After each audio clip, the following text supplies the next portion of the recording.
Esto es A medias, en un episodio en reclamación en reclamación territorial. de la Guayana Esequiba. De la ¿cómo es que decíamos en el colegio? De la zona Zona de en reclamación. reclamación.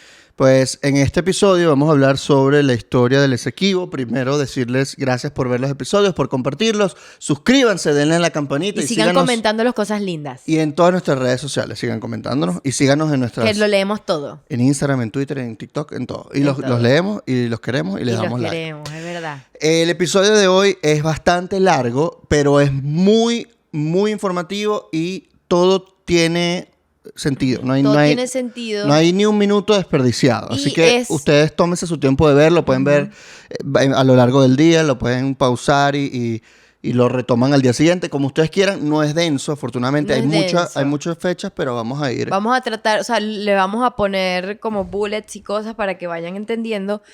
Pero es un episodio histórico / chisme.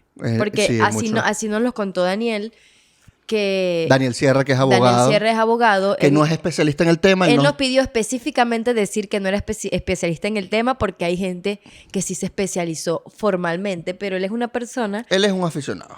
Pero es que yo digo que es muy humilde para decir eso. O sea, se conoce la historia porque cada vez de que cabo a hablaba, rabo. sacaba un libro que leyó de eso y dije, ¿qué papi? Tú sabes de tu vaina. Y quisimos a Daniel, ¿por qué? Porque es nuestro pana y dos. Primero, uno, porque sabe del tema y que queríamos explicarlo de una manera que no se les haga pesada. Claro, porque no es queríamos, historia. sí, no queríamos como un historiador con tanta rigidez, ¿no? Con Exacto. tanto rigor. Queremos, coño, que nos eche el cuento primero largo y tendido, porque esto es como una introducción al tema. Alguien que no sabe de lo que pasa con la historia del Esequibo.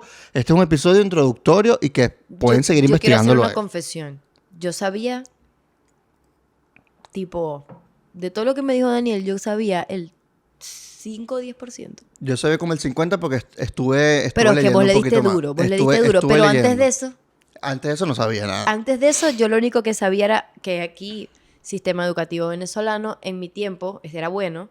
Después haremos un episodio del sistema educativo.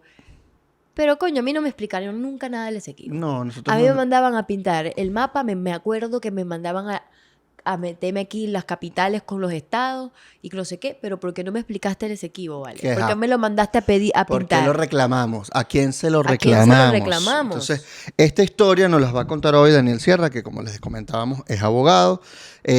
Coño, es muy elocuente, o sea, el cuento te lo va a echar como si estuviéramos echándonos unas birras. Pues, ábranse una birra si quieren o Y lo tómense ponen así en altavoz y un van tucu, chocolate. tucu, tucu, y lo escuchan porque es importante saberlo en el contexto en el que estamos ahora. ¿Qué está pasando ahora? Hay un referéndum consultivo el 3 de diciembre convocado por la Asamblea Nacional de Venezuela, obviamente el gobierno de Maduro, y va a ser organizado por el el Consejo Nacional Electoral.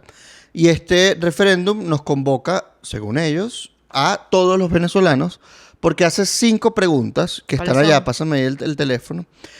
Son 5 preguntas de sí o no, que tienen una respuesta sí o no. Y uno vota en maquinita. Y uno vota, sí, O claro. sea, el CNE por va a dar CNE. su asistencia técnica a Claro. tan pocos días de anticipación. Sí. ¿Está usted de acuerdo? Es la pregunta número 1. En rechazar por todos los medios, ¿no? Esto es como todas las opciones están sobre la mesa.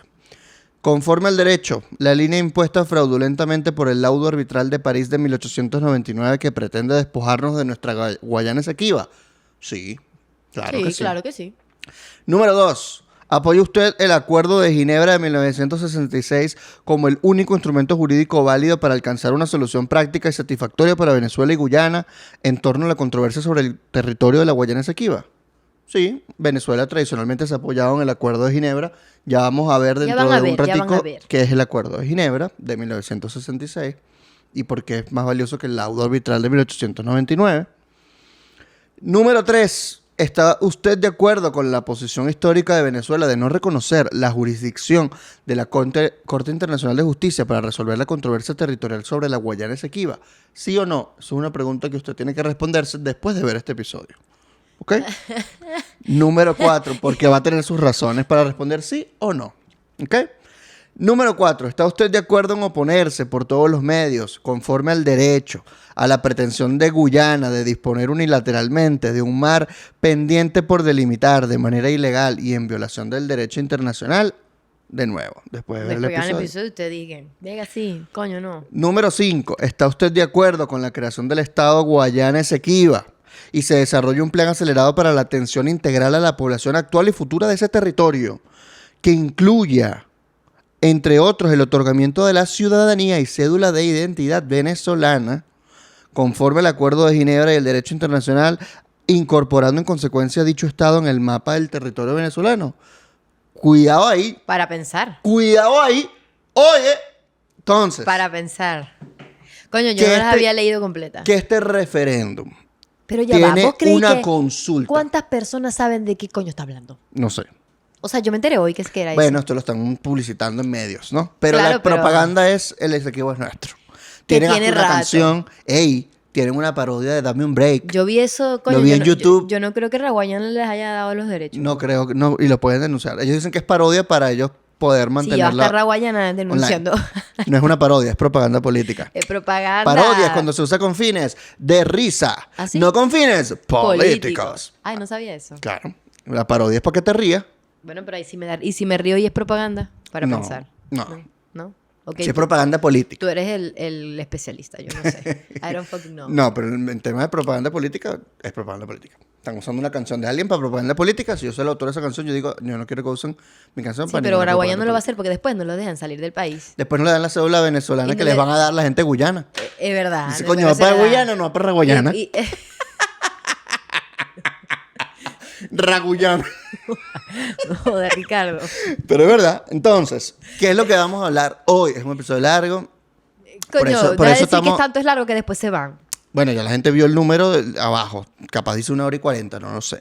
Bueno, pero lo Pero hicimos no con es, amor. no es fastidioso, es muy Y lo entretenido. hicimos con amor porque a ver, yo llegué a la casa de Ricardo aquí como picada. Yo decía, qué bolas, porque nos pusimos a ver a Maduro ahorita, que hoy, el día que estamos grabando, y que estaban en el En un Teresa acto de Carreño. unión nacional en el Sí, Teresa pero metieron Carreño. pura gente para pensar. No voy a decir nombres, Manuel Rosales, pero para pensar. Tengo que pitar, ¿verdad? No. Estaba ahí. Estabas ahí, estaba al lado de José Brito, había que sí, gente... Esos opositores que están como guabinosos. Ujú. Y, coño, gente chavista. Y era todo el Esequibo es nuestro, que qué bolas el Esequibo. Empezó a hablar de cosas históricas. Pero ¿por qué? Uno, ¿por qué lo está haciendo en este momento? Dos, En este momento, después de unas primarias, en un año preelectoral. electoral de presidencia. Pero de escuchen, esto es elecciones algo que son presidenciales. datos que me gusta tenerlos ahorita porque van mucho de la mano con lo que está haciendo el chavismo.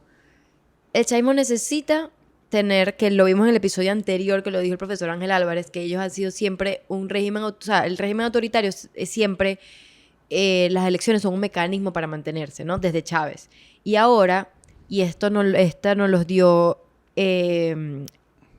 Félix Seijas de Delfos, que dice que la base chavista blanda, entre comillas, porque están los chavistas duros, que es como todo o nada, pero la base chavista blanda, que es la mayor proporción de los chavistas, está siendo difícil de movilizar. Y quieren un cambio, no necesariamente quiere decir un cambio a un opositor, pero que muchos incluso votaron en las primarias y que a ellos les ha costado movilizar a esa población y que incluso en la Asamblea Nacional... ¿Cuándo fueron las elecciones de la Asamblea Nacional pasada? 2020. 2020, ¿verdad?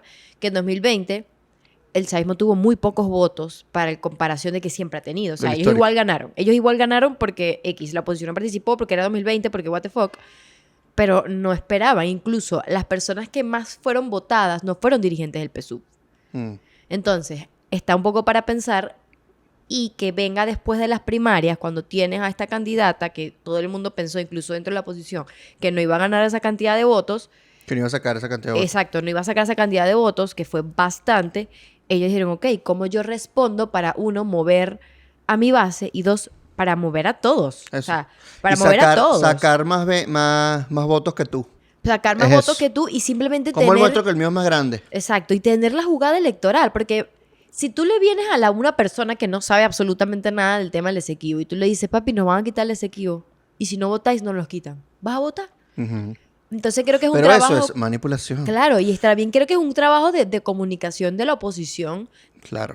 decírselos. Porque la pregunta importante es, ¿el referéndum consultivo tiene alguna incidencia política real sobre la posesión del territorio del Esequibo? No. Y la respuesta es un rotundo. No, Porque no tiene ni esto político ni es- jurídico. Exacto, porque aquí hay desde 2018 está abierto un juicio que ya nos va a contar muy bien nuestro invitado, en la Corte Internacional de Justicia que demandó Guyana a Venezuela Ahí por el se territorio. tratan estados. Corte Exacto. Internacional de Justicia, estados. Eso. Corte No- Penal Internacional, individuos. Eso. Y no lo demandó por el territorio, sino por la validez del laudo arbitral de 1899. Que ¿Qué es después el lo laudo vas a arbitral?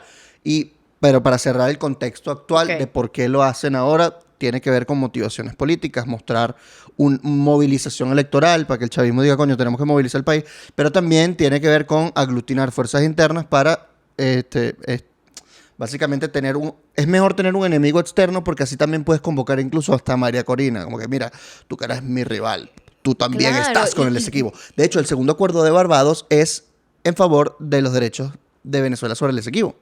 Es el segundo acuerdo que firmó Venezuela, no solo garantías electorales y el acuerdo sobre el Esequibo. Entonces, ¿cuál es la excusa? Si la oposición no participa o no apoya el referéndum, estás violando el acuerdo de Barbados. Colecuá. Que no es así. Porque ese referéndum que no tiene ni pies ni cabeza, de verdad no tiene ningún tipo de impacto en la Corte Internacional de Justicia, ni nada que tenga que ver con resolver el tema del Esequibo. O sea, si eso se mueve y dice, sí, dale, votaron no sé cuántas personas y Ujú, yes. ujú. Igual el caso está, o sea, el juicio está ahí, en la El Corte juicio está Internacional. abierto y si tú votas que sí, 100%, la respuesta 3, el juicio no va a Igual, cerrar. o sea, tipo, el juicio no se va a detener porque tú votes en el Más referéndum. bien, que no sé si doy de una vez lo que dijo Daniel, pero yo llegué aquí como, qué bolas que yo sé que tengo que de mi cabeza el Esequibo es nuestro, cayendo en propaganda, pero yo no quiero caer en propaganda chavista, no me gusta porque yo sé que están instrumentalizando el problema para tener un enemigo externo Claro. y tener como problema de nación que algún territorio. Por eso es que quieren, por eso Exacto. es que ellos buscan aglutinar a la nación en torno a ellos y ser el líder de eso, de esa causa nacional. Pero ahora que que es estoy el Esequibo. informada, ya no caigo en eso. Y ya sé que el referéndum no tiene absolutamente nada que ver. Exacto. Entonces, el Esequibo es nuestro al mismo tiempo de lo que no es necesario si no quieres participar. Pero en un no dejes referéndum. que te manipulen. Eso, porque al final el voto es un derecho. Es un derecho. Do whatever you want. Sí, tú puedes hacer Tú votar puedes ir. o no votar y ya está Puedes bien. ir. Perfecto. Es más, vaya si quieres. Y si no Exacto. quieres, no lo hagas. Tú lo Eso. decides. Ahora, entonces, ¿qué es el Esequibo? Vamos a hacer una introducción breve. El Esequibo es este territorio que está en la zona de reclamación, que lo hemos visto toda la vida, la pata esa gigante de nuestro mapa, que son 149.000 kilómetros cuadrados. Es una zona muy grande, es más o menos como el 70% del territorio de Guyana. Ahorita Guyana dice que el Esequibo es de ellos. Es que entonces, imagínate, si el Esequibo nos lo quedamos, Guyana se queda como con 30%, 40% de Del su territorio de lo que territorio. tiene ahorita. De lo exacto. que tiene ahorita. Y es un pedazo grande porque es como del tamaño de Nicaragua. Sí, pero ese territorio está en 95% despoblado, es selva. Eso es selva, es como el macizo guayanés, es como la Gran Sabana, como Canaima, ¿no? Eso es cascadas de 200 metros, hay una cascada rechísima, que solo le puedes llegar con tiene un aeropuerto chiquitico ahí al lado y todo, o sea, no hay manera de llegarle sino en avión. Y tiene otras zonas muy arrechas, y es selva, y tiene zonas inexploradas, que puede haber nuevas especies allí de flora, fauna, etcétera. Países con menos territorio que esto, para que entiendan un tema de la magnitud. Inglaterra tiene 130.000 kilómetros. Grecia, 131.000. Corea del Sur, 100.000. Panamá, 75.000. Todos esos países son más chiquitos Más que chiquito la que el zona Esequibo, que el que Esequibo. es lo que está reclamando Venezuela. Pero lo que se está reclamando ante la Corte Internacional de Justicia no es si el Esequibo es venezolano o no. ¿Qué es? Lo van a ver en el episodio. En el episodio. O sea, en lo que está en la corte, no es la discusión, no es ¿De el quién es Esequibo, el de Esequibo? quién es el Esequibo. Incluso, ni siquiera está sobre la mesa el hecho que impulsó al principio al chavismo a tenerlo en su agenda, Ujú. que fue en 2015, recuerden 2015, asamblea, necesitaban algo, el Esequibo es nuestro, lo empezaron a sacar. ¿Por qué? Porque ExxonMobil empezó a hacer unas, ¿cómo se dice eso? Exploraciones. Exploraciones en aguas territoriales del Esequibo, que estaban muy cerca de Venezuela, ¿viste? Porque ¿sabes? Ujú. Como que... Y ellos dijeron, aquí hay petróleo. Claro. Aquí hay petróleo y Guyana está y que, Dios mío, aquí hay plata, plata, plata. Entonces, imagínense, Guyana es un país muy joven. Ellos se independizaron en el 76. Sí. en el 76. O sea, hace nada. No, O sea, 66, en el perdón. 66. En el 1900. Bueno, mi mamá tenía 2 años de nacida cuando Guyana fue país. O Sí. sea, mi mamá Tiene la edad de Guyana. tiene... Mi mamá es más vieja que Guyana. Ah, imagínate. Mi mamá es 2 años mayor que Guyana. Tal cual. Mi mamá también. No sé, ¿Sí? en 64. Mi sí. mamá también. Entonces, para esto, imagínense, y también es un país con muy poca población. O sea, según lo que dijo Daniel, búscalo ahí para confirmar, porque Daniel dijo que tenía menos de 1 millón de personas. Sí. O sea, no tiene, o sea, wow, es muy poquitas personas y lo que se encuentra en esas aguas no es tanto petróleo en comparación a lo que tiene Venezuela. 804,000. No llega al millón. En 2021. No llega al millón, pero para un país tan pequeño, un país tan joven, es bastante dinero y muchos están incluso criticando el poder administrativo que puedan tener ellos si le entra tanta plata. O sea, eso ya es otro punto de que ese estado es demasiado nuevo y las instituciones son débiles y bla, bla, bla. Pero ahí ni siquiera se toca lo de las aguas. O sea, tipo, en nada de lo que estamos hablando del Esequibo se toca lo de las aguas territoriales. O sea, eso es otro peo para otro lado. O sea, no tiene nada que ver. Entonces, por eso creo que es tan importante este episodio. Porque si tú no tienes información, la propaganda te entra tan fácil. Sí. Tan fácil. O sea, yo decía, yo no estoy de acuerdo con esto porque sé que es propaganda, pero no sé por qué. Y después escuché a Daniel y dije, of course. Me gusta porque validó mi posición sin saber. Claro. Pero es Si que... él me hubiese dicho otra cosa, hubiese sentido mal y coño, Pero es qué que está bola. bien, piensa mal y acertarás. La cosa es que, bueno, hay que tratar de entender el origen de todo este tema, ¿no? Entonces voy a hacer un pequeño recuento histórico, una línea de tiempo. Hay muchos años, entonces vamos a tratar de hacer como una especie de línea de tiempo aquí en edición, ¿no? Lo primero es que en 1814, Guyana dice que el territorio fue adquirido por Gran Bretaña en un tratado con Países Bajos, ¿no? Países Bajos... Holanda. Holanda, exacto. El reino de los Países Bajos. ¿No sé por qué se llama Países Bajos? No. Porque Bueno, está- sí, pues están debajo del nivel del mar. Claro. Sí. Sí. 1800... No pudiste dejar que te lo dijera y ya. Está bien. Qué ¿Por qué molleja. se llama el país? No, ya para qué, qué molleja. Ajá. Se llaman los Países Bajos porque son rockeros. Entonces... Eso no. De esa no. De esa no Ok, me voy a 1840. El mapa del inglés Robert Schomburg. Este es importante. Este explorador que el Reino Unido le dice, mira, señor, usted vaya y explore las tierras y delimite cuál es la frontera occidental de Guyana y la frontera que da con Venezuela, ¿no? Y este señor dijo, bueno, aquí en la desembocadura del delta del Literalmente Orinoco, puso eso donde le picó el culo. Pues. es donde le picó y ya nuestro invitado nos va a explicar cuáles fueron sus motivaciones para ponerlos, ¿no? Pero entonces la empujó mucho más al oeste de lo que argumentaba O sea, Venezuela. la metió mucho para Venezuela. Como para pegarte quieto. Ajá, te estaba robando territorio ahí, ¿no? El Esequibo sigue siendo Venezuela, para que sepan. Ajá. Entonces, 1887, Venezuela pide formalmente la evacuación del territorio retenido a la Gran Bretaña, desde un punto al este del río Moruca. Y cuando tal exigencia fue rechazada, rompió relaciones diplomáticas con Gran Bretaña Ajo. en el 87. Luego, en el 89, nos comenta el Tratado de Washington en el 97, nuestro invitado. Y luego, en el 99, promovida por Washington bajo la doctrina Monroe, que es América para los americanos, van a un tribunal internacional donde dicen, mira, vamos a declarar, este es el laudo arbitral de París, que se pregunta en la pregunta número 1. Van a ese tribunal internacional que delimite cuál es el territorio de Guyana y cuál es el territorio de Venezuela. Pero ese lado estuvo un poco para pensar. Ese laudo se demostró que que estuvo viciado Estuvo de nulidad, viciado. pero no se ha declarado como nulo. Eso es lo que se va a hablar en la corte. Eso es ¿no? lo que se está hablando en la corte. Eso es lo que está pasando en la corte. A ver si ese laudo es válido o no. Y bueno, ustedes van a escuchar a Daniel, pero para Eso. que vean que hay muchas cosas que es como hay que saberlas. Exacto. El laudo concedió a Gran Bretaña casi el 90% del citado territorio en disputa. Pero la boca del Orinoco y una región de alrededor de 5.000 millas cuadradas en la región sudoriental de las cabeceras del Orinoco fueron reconocidas. Porque hablamos de Gran Bretaña y a no Venezuela. Guyana, porque en ese momento era el imperio que era dueño del territorio. Guyana no, todavía no era un estado No soberano. era Guyana, exacto. No era un estado soberano. Ajá. Entonces, en 1949, estamos hablando 50 años después de este laudo, que se declaró básicamente a favor del Reino Unido, básicamente, ¿no? Se Caracas no reconoce el laudo luego de que en 1949 se reconociera documentación sobre el arreglo de los británicos con el jurista ruso Friedrich Martens, cuyo voto fue decisivo para el laudo y se declaró básicamente nulo por Venezuela.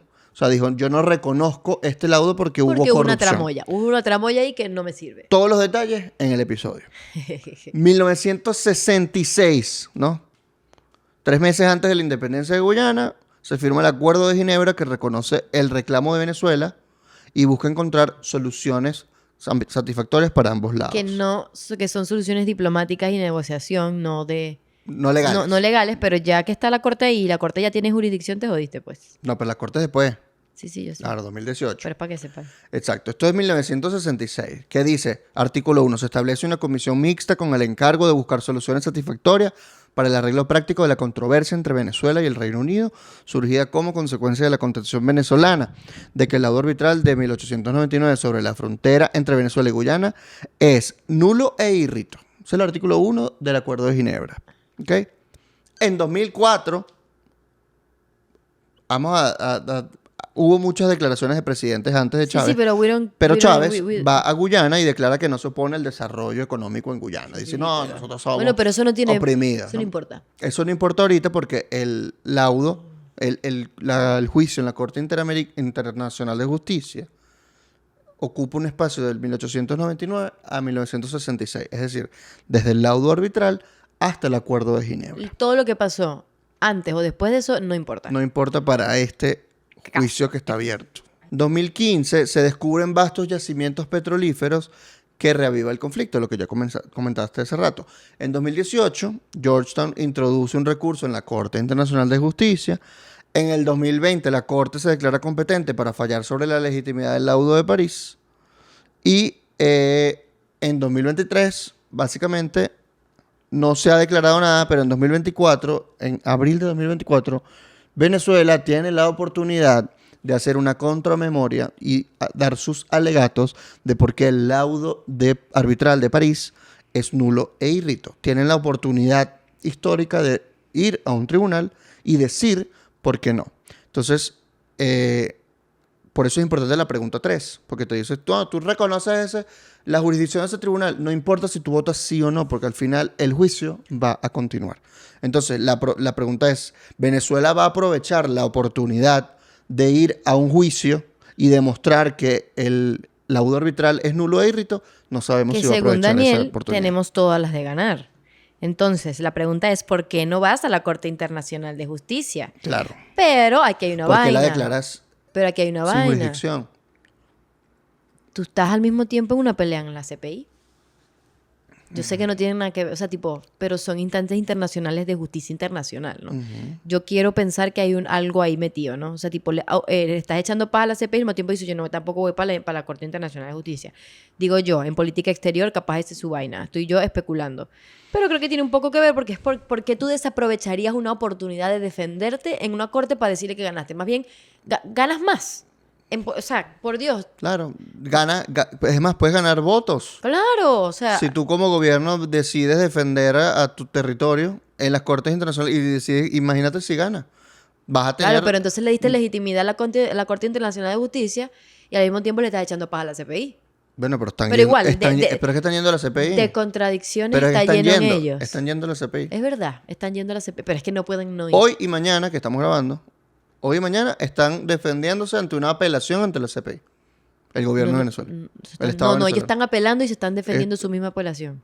Ellos están apelando. Ellos fueron los que apelaron. Sí. Y la CPI está ahí que mi alma, cállate. Ajá, la CPI, que tú no estás investigando los casos. Bueno, pero eso es para después. Pero igual les invito a ver el episodio. Que acudir, o sea, si no acuden, es perder la oportunidad. Perder la oportunidad y dárselo en bandeja de plata. Exacto. A Guyana. Pero entonces, bueno, vamos a dejarlo hasta aquí para poder explayarnos con nuestro invitado. Y vamos a darle, a invitarlo. 1, 2, 3. Él es Daniel Sierra, abogado. Ya lo dijimos. Y no es, bueno, para recordarlo, y no es especialista no en es especialista, pero es una persona muy buena para contarlo. De principio a fin. Él nos dijo que dijéramos que no es especialista porque dijo, coño, no quiero que los especialistas se rechen. Entonces está bien. Solo porque él no los pidió, pero para mí es el Exacto. especialista en mi cabeza. Pero está bien. 1, 2, 3. Bienvenido, Daniel. Gracias por estar acá en A Medias Tengo con una nosotros. pregunta. ¿Estás en medias? No, pero me puedo quitar los zapatos. No, no, no, Claro. era para saber. Estás ahí lejos, pero era para saber. Si te quitas los zapatos te vas a sentir más Te vas a cómodo. sentir más cómodo, vas a sentirte Es mejor. verdad. Las Lo mías, voy a hacer las para mías tienen quedarme cómodo. orejitas y las de Ricardo Las mías tienen caritas. tienen gente con el No, pelo las enrulado. mías son básicas, medias blancas normales. O sea, como digo, orejitas. Mira, Daniel Sierra está con nosotros, abogado, y te queríamos preguntar, tienes una, digamos, no eres un especialista en el tema del Esequibo, pero eres una persona aficionada al tema, ¿no? O sea, le has dedicado mucho tiempo a estudiar este tema.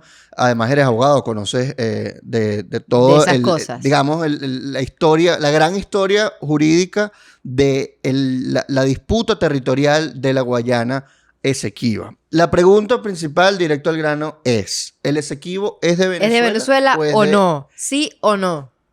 Entonces, la respuesta es, nos robaron en el laudo arbitral de O 1899. sea que sí es de Es un Venezuela. laudo nulo y lo podemos demostrar en la Corte Internacional de Justicia, que es nuestra mejor oportunidad que hemos tenido en mucho tiempo para poder recuperar el territorio que nos robaron. ¿En qué año nos robaron el territorio? Disculpa. En el ¿En 99. qué año nos lo robaron? Porque uno crece en el colegio y estaba hablando con Ricardo de que eso no nos lo explican. Yo solo sé que pintaba el mapa y le ponía las rayitas. Zona en reclamación. Y yo no supe más nada. El cuento que me contaron era que la primera persona que entrara ahí ya era del otro. Es mojón, ¿verdad? Es Sí, mentira. bueno, sí, es interesante porque, digamos, esto es un conflicto que el conflicto no tiene 500 años, pero el descubrimiento del Essequibo y de Venezuela, sí. Por cierto, esta frase de que el sol de Venezuela nace en el Essequibo es bastante literal, porque en el viaje en donde se pronuncia por primera vez la palabra Venezuela, que es el viaje de Alonso de Ojeda, que en su barco estaba también Américo Vespucio, y aquí se pronuncia Venezuela por primera vez. Ese viaje comienza en el Esequibo. El Esequibo se llama el Esequibo porque uno de los conquistadores españoles era de apellido Esquivel, y Ujú. de Esquivel pasó a Esequibo. Juan de Esquivel. Y efectivamente, eh, en su tiempo la corona española tuvo múltiples actos de posesión del territorio que son el, digamos, el centro de la argumentación de Venezuela en el Tribunal de París, ¿no? Explicando cómo estos actos de soberanía han mantenido el título de España a la época. Pero el origen del título es interesante, porque el origen es la bula papal de 1494, 3 o 4, de Tordesillas, donde se divide a 300 leguas de Cabo Verde. Todo lo que quede al occidente es para España, todo lo que esté al este es para Portugal. Por eso Brasil terminó siendo de Portugal. Y este, digamos, es como el título originario, ¿no? de los derechos de propiedad de España, de todo el continente americano. Ahora, yo les pregunto, y esto va mucho más allá del Esequibo, ¿ustedes saben por qué Aruba, Curazao y Bonaire son de Holanda? No, Me dio pena no saber. no sé. Me lo he No, preguntado. no sé. Yo digo, coño, no sé. Está íntimamente relacionado con el tema del Esequibo, Mm. porque los Países Bajos, a finales de 1600, eran parte de la corona española. Estaban bajo la soberanía del país de España. Estamos hablando de Holanda, ¿no? Sí. Para que la gente sepa, Países Bajos / Holanda. Exactamente, los Países Bajos lo conocemos como Holanda. Estaba bajo el Imperio Español. Sí, estaba bajo la corona de España, ¿no? Porque esto eran temas de herencias nobiliarias, ¿no? Ujú. Ahora, ¿qué pasó? Que en esa época se hicieron protestantes, calvinistas, los Los holandeses. holandeses. Hubo una revuelta, una revolución de independencia que duró 80 años, de 1568 a 1648, para lograr la independencia de los Países Bajos, de Holanda, de España. Y como parte de la estrategia militar de la independencia, tomaron territorios en América. tomaron Aruba, tomaron Curazao, tomaron Bonaire, intentaron tomar la península de Araya y los sacamos a plomo, intentaron tomar la boca de Unare, el río Unare, estaban Suátequi, y los sacamos a plomo, intentaron tomar la isla de la Tortuga, hoy muy famosa, y los sacamos a plomo.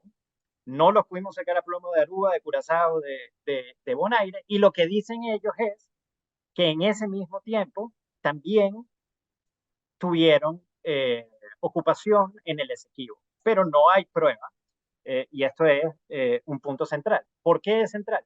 Porque en el acuerdo donde se firma la independencia, el reconocimiento de la independencia de España a los Países Bajos, el rey de España firma un acuerdo, a ver, muy consono con nuestra cultura, donde dice todo el territorio que los Países Bajos posean en este momento se lo reconocemos como parte de su soberanía.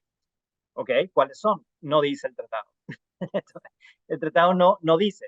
Ahora, ¿qué pasa? Que las islas es fácil reconocer quién las tiene. Aruba, Bonaire, Curazao, bueno, son unas islas, ¿vale? O sea, es sencillo ver quién las posee. Pero el Esequibo no es sencillo, porque es selva tupida, seria. Toda esa zona se conocía como la costa salvaje. Y incluso era de las costas más desconocidas, más aisladas eh, de todo el continente. Todavía se dice que se descubrió petróleo hace 7, 8 años. Pero fue en las aguas, no en la selva. Bueno, exacto, y en la selva se descubrió el oro, hay unas cataratas de 200 Yo creo que, metros de alto, pero solo se le puede llegar en avión, una avioneta, porque está yo creo que lejos hay de hay que como todo. darle perspectiva a los que nos están escuchando de que Guyana, bueno, no el Guyana, no, el Esequibo es como 60-70% del territorio de Guyana y que es como del tamaño de Nicaragua o es un poquito más chiquito que Es Uruguay. del tamaño de Inglaterra. Yo tenía aquí anotado de qué Yo, tamaño yo, es. Son es como, yo lo 160 que mil. busqué dice que Son es como 160 un mil. poquitico más chiquito que Uruguay, pero es como del tamaño de Nicaragua. Sí, 160.000 kilómetros cuadrados. Yo O busqué aquí sea, es un varios países. pedazote, pues. Un pedazote. Sí. Es como es un país chiquito y le estás quitando un montón Mira, de territorio a Guyana, ¿no? Quitando no. Es Inglaterra de tiene nosotros. 130.000, Grecia tiene 131.000, Corea del Sur tiene 100.000, Panamá tiene 75.000, o sea, es el doble de Panamá. Ah, Dos más. Panamá. Dos Panamá, Oye, weón. este tema de quitando para mí es importantísimo, porque es eso, no se lo estamos quitando, nos lo están quitando a nosotros. Ahora bien, en verdad a mí me da, y yo sé que esto es controversial, pero a mí me da muchísimo dolor con los guyaneses que estén en esta situación, porque los dos somos víctimas de el imperio en su máximo apogeo británico. O sea, el Reino Unido firma el Acuerdo de Ginebra con Venezuela 2 meses antes de darle la independencia a Guyana. Y el Acuerdo de Ginebra básicamente dice, coño, Venezuela tiene el argumento de que el laudo arbitral es nulo, hay que sentarse a negociar y llegar a un acuerdo mutuamente satisfactorio, porque bueno, Eso es peo de efectivamente ellos. los argumentos son convincentes y firmaron ese acuerdo y se fueron. Claro. Como que eso es peo tuyo. Y es como que toma. Eso es peo tuyo. Eso Que es la peo independencia tuyo. fue en Ya, 1970 y algo, ¿no? 66, del 66. Exacto, 1966. O sea que Guyana tiene. Es un carajito. En países es edad carajito. Porque es súper joven. Ujú. Y la verdad es que ha sido una espada de Damocles para ellos gigante, porque somos un vecino mucho más grande que ellos. Guyana no llega a 1 millón de personas. Y Venezuela no es solo que tenga 30 millones de personas, sino que tiene una riqueza histórica acumulada del siglo XX gigantesca. O sea, Guyana no llega a 1 millón de esa personas. espada de Damocles es constante. Y ojo, a mí por esto es que me da mucho dolor que la decisión que hayan tomado es demandarnos, porque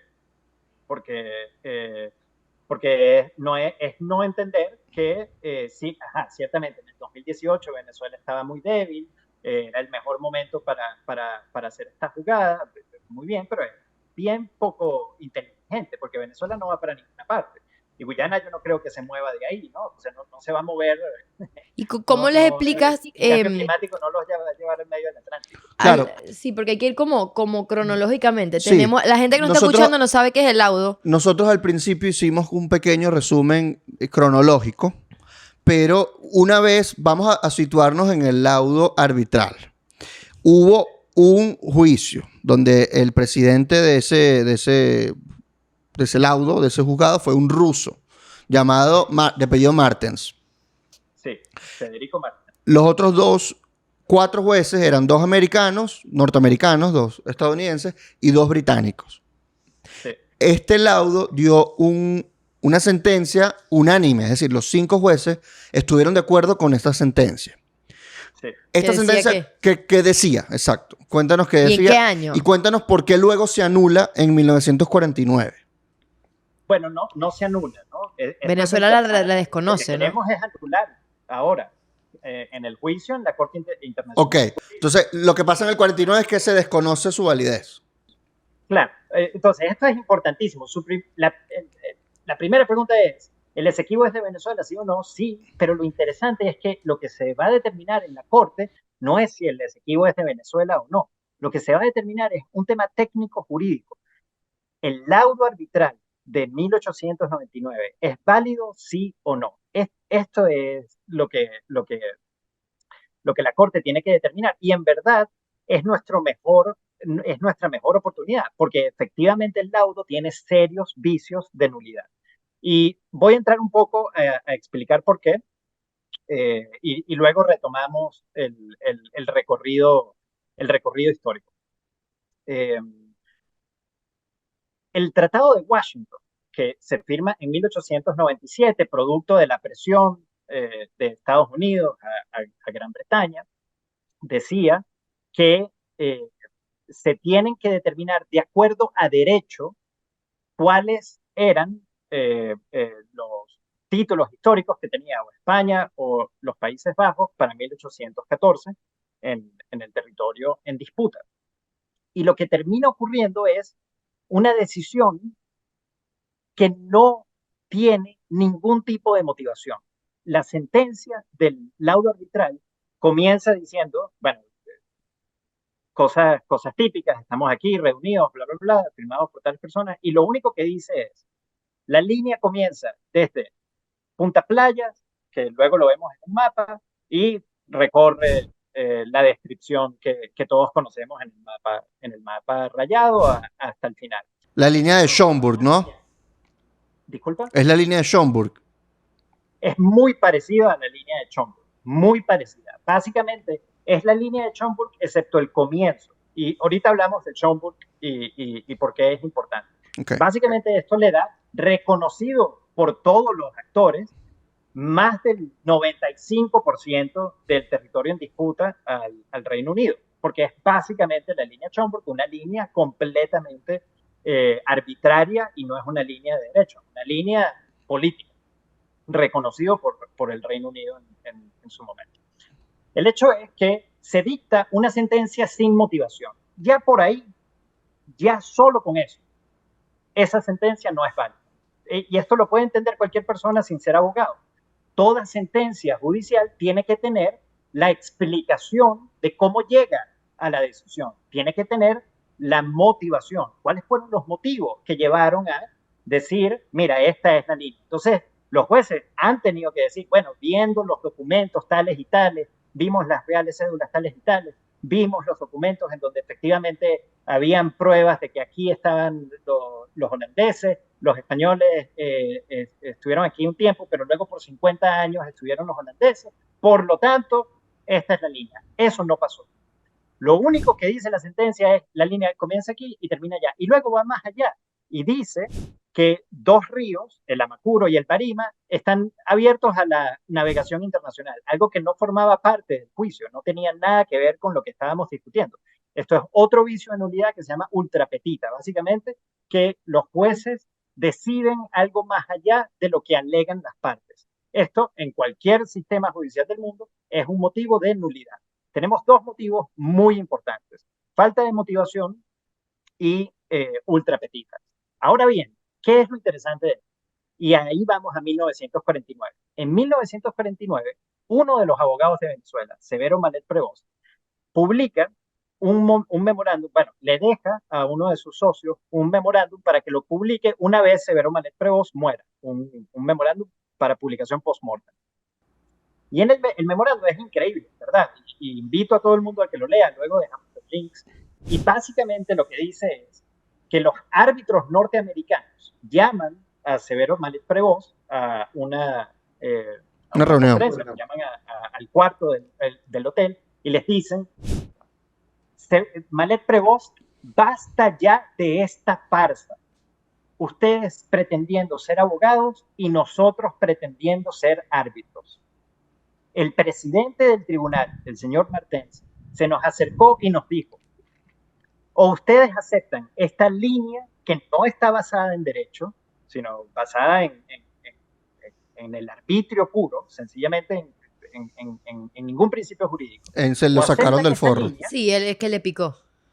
Exacto. O aceptan esta línea o me uno a los británicos y vamos a votar 3-2 para quitarle la boca del Orinoco a Venezuela y darle la máxima pretensión territorial al Reino Unido. Severo Malet Prevost sale corriendo a hablar con el abogado principal de Venezuela en el juicio, que era el expresidente de los Estados Unidos, Benjamin Harrison, y entre los dos dicen: no, o sea, digamos, el memorándum es muy interesante porque describe las emociones, se molestan, gritan, pero en última instancia dicen: lo mejor es responder, hagan eso, tengan una sentencia unánime que va a ser gravosa contra Venezuela, pero es mejor esa línea que perder 3-2 y que te quiten muchísimo más territorio. Exacto, fue un chantaje. Fue un movimiento político enmarcado en una vaina jurídica. Fue un chantaje al final. O sea, o aceptas Ahora, que te quito. Nadie lo sabía, ¿no? Este es el tema. Inmediatamente salen reportes en prensa, cuando digo inmediatamente es a los meses, a los días, incluso en Reuters, en donde ya se ve que el tema no fue una decisión jurídica, sino un compromiso, una negociación política. Y ha habido muchísimo ruido, incluso Benjamin Harrison habla luego, perdón, ni siquiera Benjamin Harrison, el canciller de Estados Unidos habla con el presidente de Estados Unidos y dice: el arbitraje internacional acaba de sufrir un grave revés, porque a todas luces esta sentencia es injusta. Básicamente, ¿En qué año estamos a las 2 semanas 49. ocurre una revolución en Venezuela. El presidente de ese momento, de apellido Andueza, es tumbado por Cipriano Castro. Estamos de nuevo en 1899. Sí. Okay. Nos fuimos para atrás. El 3 de octubre de 1899 se dicta el laudo y el 20 alguito de octubre de 1899 cae el gobierno de Venezuela. Cae por esta revolución.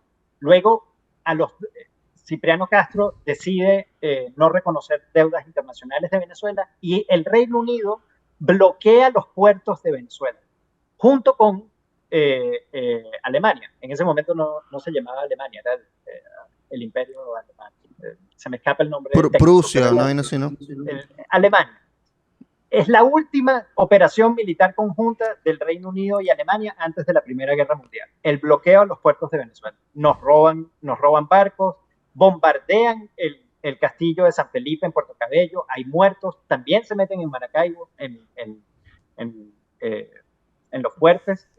O sea, no es un bloqueo diplomático, es un bloqueo militar con bombardeo. ¿Por qué nadie habla de eso? Entonces, ¿en qué posición vamos a estar nosotros si nos están bloqueando los puertos con una acción militar del Reino Unido para decir: no, ahora voy a pelear también esta sentencia, el gobierno caído? O sea, estábamos en una situación de indefensión, de debilidad jurídica máxima. El centro del argumento de Guyana es: Venezuela no reclamó inmediatamente que el acuerdo era nulo. Y es como, bueno, ok, pero ¿ante quién lo íbamos a reclamar si no hay una Corte Internacional de Justicia del momento? No existía. No, está bloqueando militarmente el Reino Unido. O sea, ¿qué vamos a hacer, no? Y es un argumento muy débil. ¿Por qué? Por el Acuerdo de Ginebra. Porque Guyana puede decir lo que quiera, pero el hecho es que en 1966 se firmó el Acuerdo de Ginebra, en donde ciertamente 2 meses antes de su independencia el Reino Unido dice: oye, Venezuela como que en verdad tiene algo que reclamar. Tiene algo de razón acá, y firmó un acuerdo internacional obligatorio en donde digo que la solución tiene que ser negociada y satisfactoria para ambas partes. Y le deja luego ese paquete a Guyana, Y ¿no? ahí le nacieron las rayitas al mapa, de nuevo. Sí, creo que un poquito antes, pero sí, en esa. Claro, y el acuerdo de Ginebra se da porque Venezuela critica o hace una protesta ante la ONU, que ya existía. La ONU nace después de la Segunda Guerra Mundial. Y estaba en el 70 y pico, así que ya En la los ONU años, tenía sí, como fue en el 20. 62, creo. La ONU Probablemente tenía fue como, era como Betancourt. quinceañera.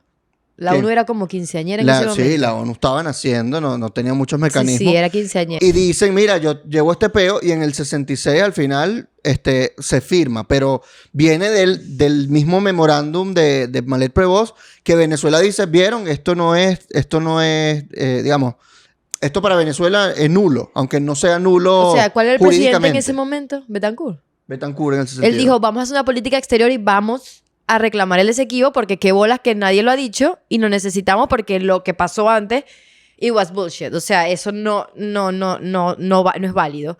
Y se firma el Acuerdo de Ginebra y después se independiza Guyana. ¿Y ahora qué?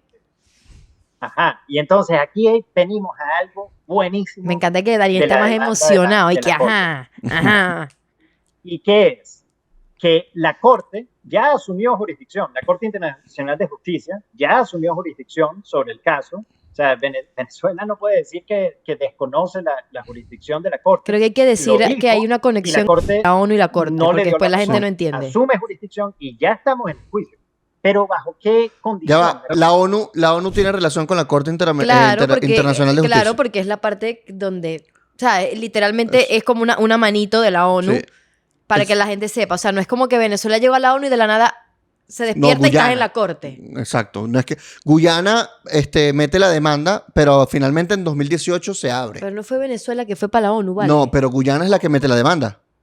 Exacto, Ah. exacto. O sea, Venezuela fue a la ONU en los 60 para decir el laudo arbitral es inválido, el Esequibo es nuestro y tenemos que arreglar esta injusticia histórica.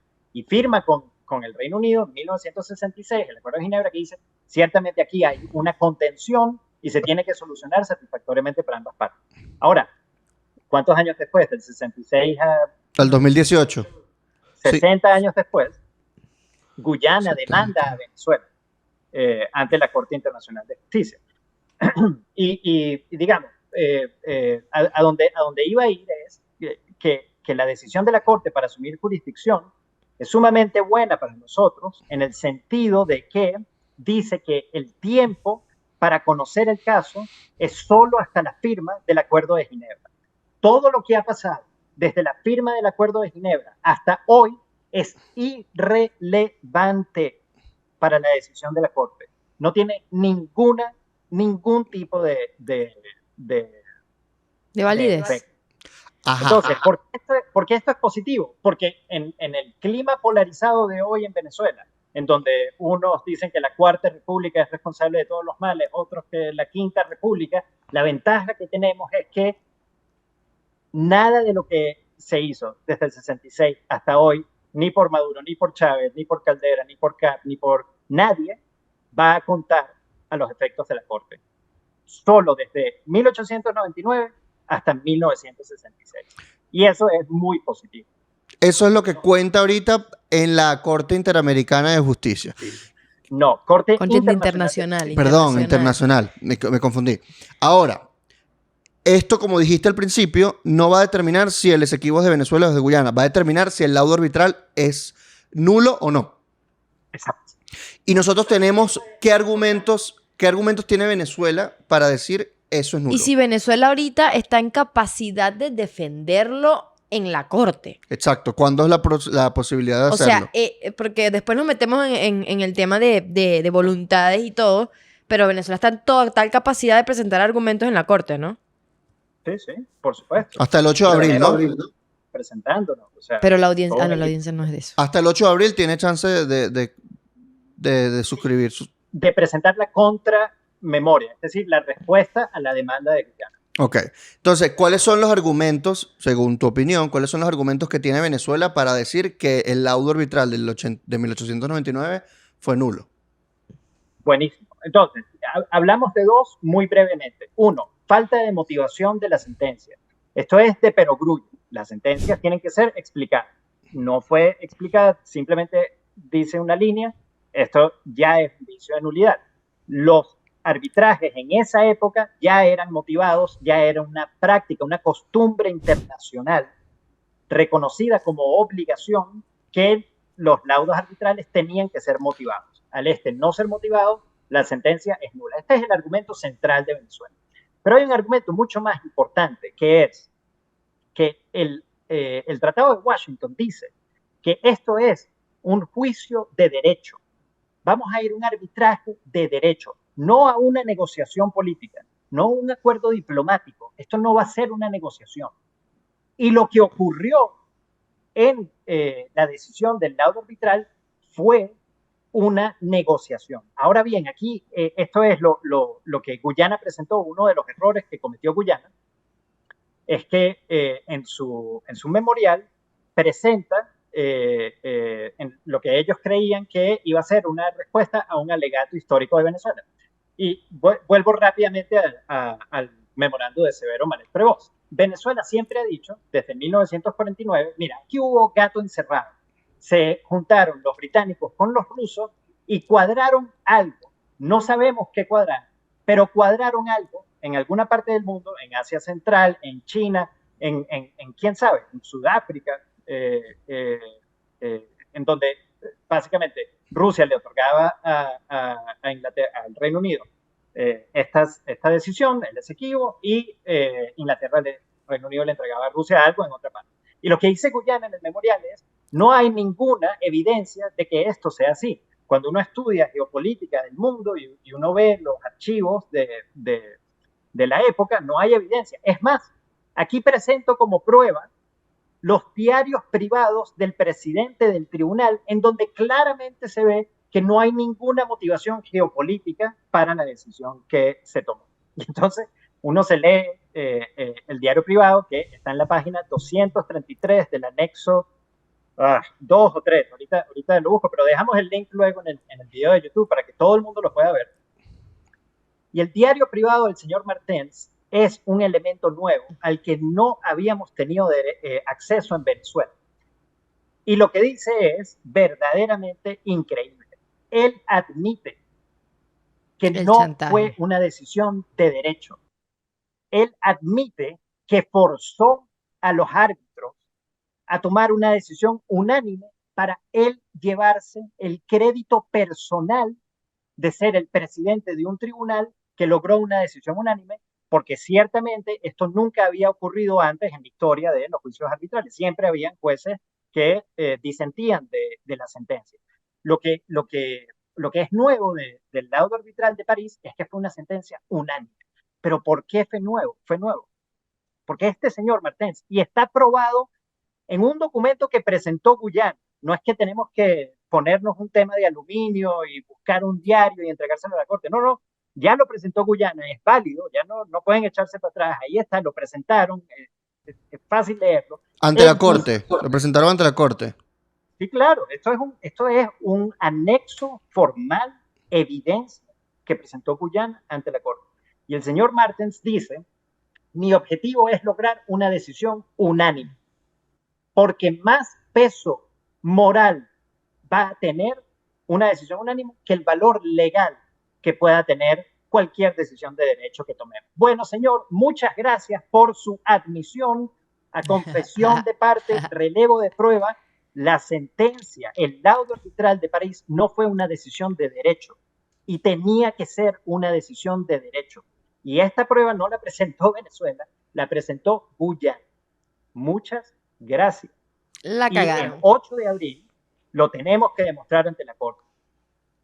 El laudo arbitral de París no es una decisión de derecho, es una decisión diplomática, un compromiso a través de la extorsión de este señor.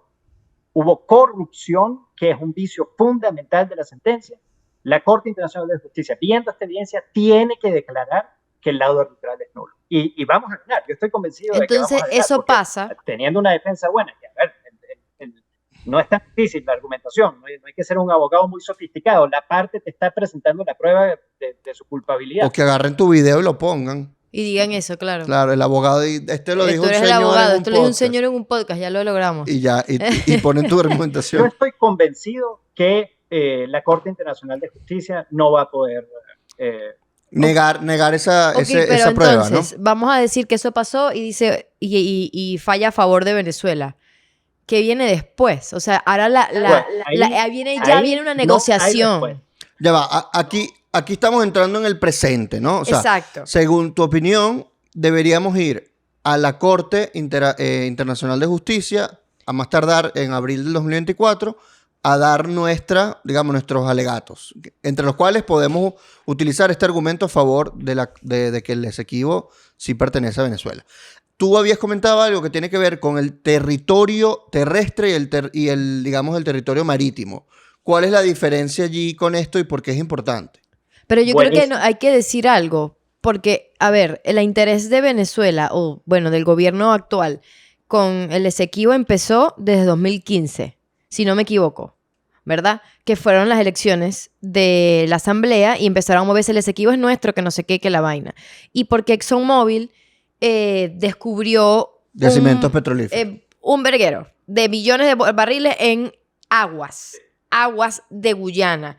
Y Venezuela empezó a decir, ay, eso es mío, qué bolas, eso es mío. Entonces ahora se metió en esto. Ahora ya puedes ir con tu punto, es para darle contexto a nuestros viewers, para que sepan la motivación de Venezuela. Entonces, sí, a ver, el petróleo vuelve loco a la gente, ¿no? Y en este caso volvió loca a Guyana. Y Guyana vio la... Es que, a ver, tampoco...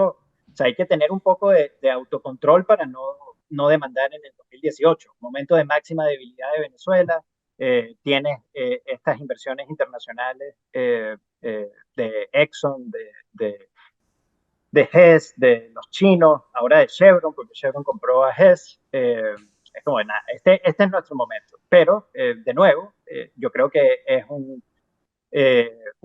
mal cálculo el que hicieron. Porque digamos que bueno, lo que dijimos de que el laudo arbitral es nulo, la Corte está en desacuerdo. Yo de verdad dudo que esté en desacuerdo. Yo creo que tenemos un gran caso y que podemos demostrar la nulidad del laudo. Pero imagínate que perdemos el caso y que declaren que el laudo es legal. Bueno, eso no afecta la delimitación marítima.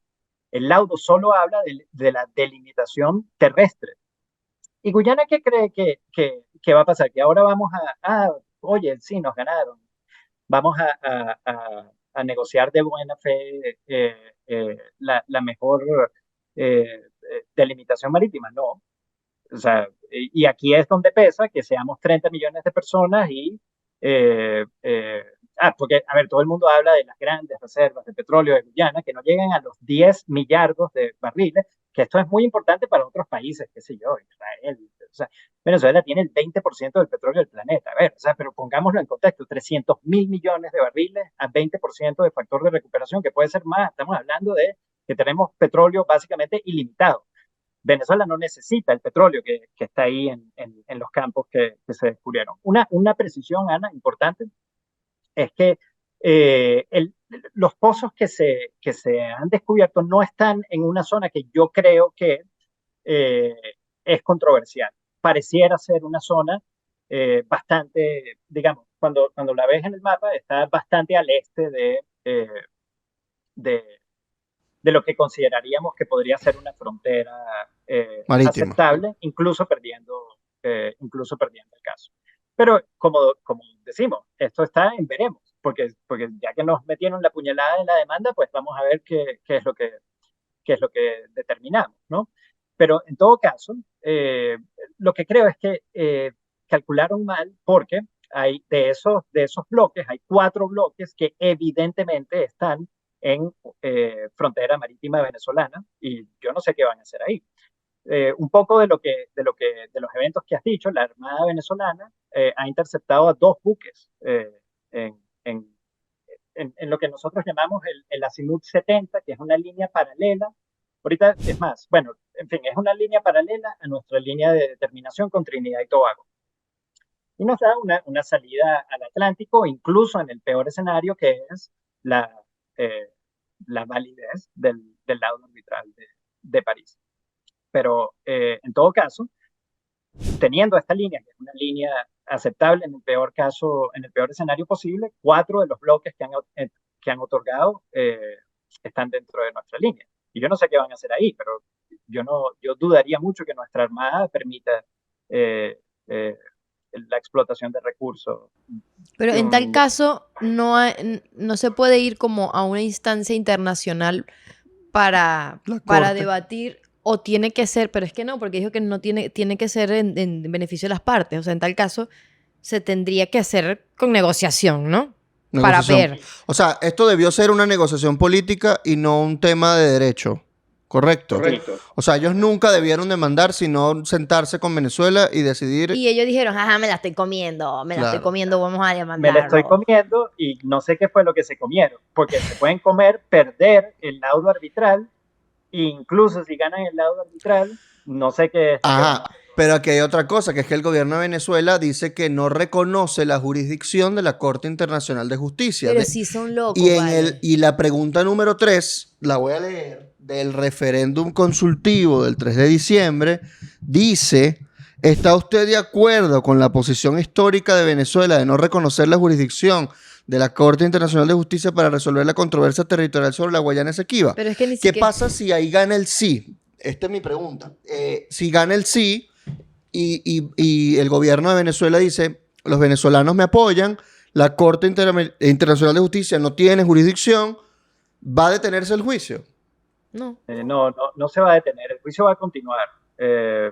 Y la Corte lo ha dicho claramente: si Venezuela decide no participar en el juicio, es su problema. El juicio va a continuar. Y efectivamente, la Corte dijo, como por esto de intentar pelear la jurisdicción y no presentarse, perdieron la oportunidad de presentar sus alegatos al inicio del juicio, en las primeras de cambio. Y en el fondo, yo creo a ver, sobre el tema de la jurisdicción de la Corte, tiene que ver con la interpretación del Acuerdo de Ginebra. Básicamente, una interpretación el Acuerdo de Ginebra dice que si las partes no llegan a un acuerdo, van a seguir probando los medios de resolución pacíficas de la Carta de las Naciones Unidas hasta que se agoten, y el secretario de las Naciones Unidas va a determinar luego entonces qué mecanismo va a utilizar. Y uno de los mecanismos dentro del sistema de Naciones Unidas es la Corte Internacional de Justicia. Ahora, hay dos interpretaciones. La histórica de Venezuela, que es decir, que el Acuerdo de Ginebra no da jurisdicción inmediata a la Corte Internacional de Justicia. Esto efectivamente ha sido la posición histórica de Venezuela. O sea, es la verdad. La respuesta es sí. Estoy de acuerdo que esta ha sido la interpretación histórica de Venezuela. Pero a los efectos actuales es irrelevante porque ya la Corte asumió jurisdicción. O sea, es como si te va a atropellar un tren. ¿Está usted en desacuerdo con que ese tren me atropelle? Sí, pero okay, igual te va a pasar. O sea, pero igual va a venir, o sea, muévete del o sea, riel. que tiene que haber una votación interna con la Corte. Ya la Corte asumió jurisdicción. Efectivamente, Venezuela ha pensado que su posición histórica es que la Corte no tenía jurisdicción automática con el Acuerdo de Ginebra. Bueno, pero la Corte decidió lo contrario. O sea, ahora, el punto es, ¿qué vamos a hacer? ¿Nos vamos a replegar y no vamos a ir al juicio? No, porque, de nuevo, Guyana no está demandando el Esequibo es de Guyana. No, está demandando justo lo que nosotros queremos. Pero la narrativa del laudo arbitral es justo nuestro mejor argumento. Pero entonces la narrativa del gobierno es mejor que cualquier otro. Disculpa, adelante. No, es que la narrativa del gobierno es que lo que está pasando en la Corte es si el Esequibo es de uno o de otro. O sea, nadie te explica que es solamente esto, ¿no? Entonces, hay como una manipulación de narrativa con jugada política ahí, ¿no? Porque de todo lo que nos explicaste ya sabemos que la Corte no está hablando de eso. A lo interno. O sea, a lo interno el gobierno está utilizando esto como un mecanismo de movilización interna, de aglutinar incluso a la oposición de la oposición, ¿no? Que esta falsa oposición, básicamente, aglutinarle y decir, hoy acaban de hacer un acto de unión nacional en el Teresa Carreño, donde estaba gente como Manuel Rosales, el alcalde de Maracaibo, gente como Antonio Carri, etcétera. O sea, algunos representantes, no de la Plataforma Unitaria Democrática, sino de otros partidos. Bueno, Unión Tiempo es más o menos parte ahí, sí, de la Plataforma Unitaria, sí es parte, pero está utilizando esto como aglutinar fuerzas internas, ganar relevancia, ser Maduro, digamos, el líder de la cuestión del Esequibo en Venezuela, para luego llevarlo contra este enemigo externo, ¿no? Que nos quitó nuestro territorio. Entonces, aquí la pregunta es, ¿el referéndum consultivo tiene algún efecto político real sobre lo que vaya a pasar con el Esequibo? No, no para la Corte. O sea, tendrá algún efecto político interno, como dices, de aglutinación de fuerzas, pero no tiene efectos jurídicos a los efectos del juicio que tenemos en la Corte. Y es eso, tenemos que despertar. Estamos en un juicio, tenemos que defendernos y la gran ventaja es que podemos ganar. Esto es lo mejor. O sea, ojo, nunca es una buena idea cuando te demandan y tú dices, no, no quiero ir a la Corte. No, no, Defiéndete. vamos a pelear porque nuestra posición es la posición justa. Fuimos víctimas de Despojo.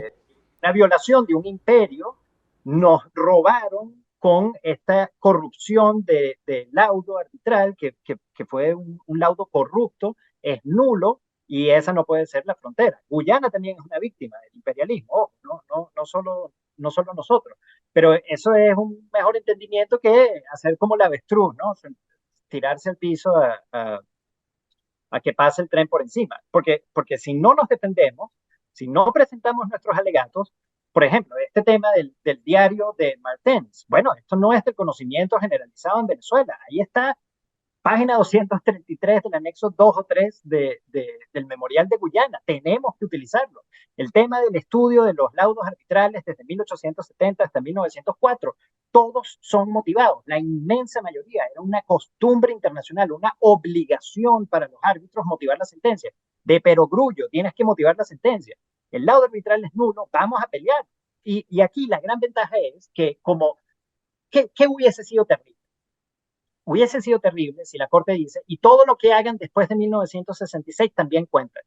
El referéndum no va a contar porque el límite de la jurisdicción de la Corte es 1966. Lo que dijo Chávez en Georgetown no va a contar porque el límite de la jurisdicción es 1966. Lo que hizo Caldera, el protocolo de Puerto España, nada de esto va a contar.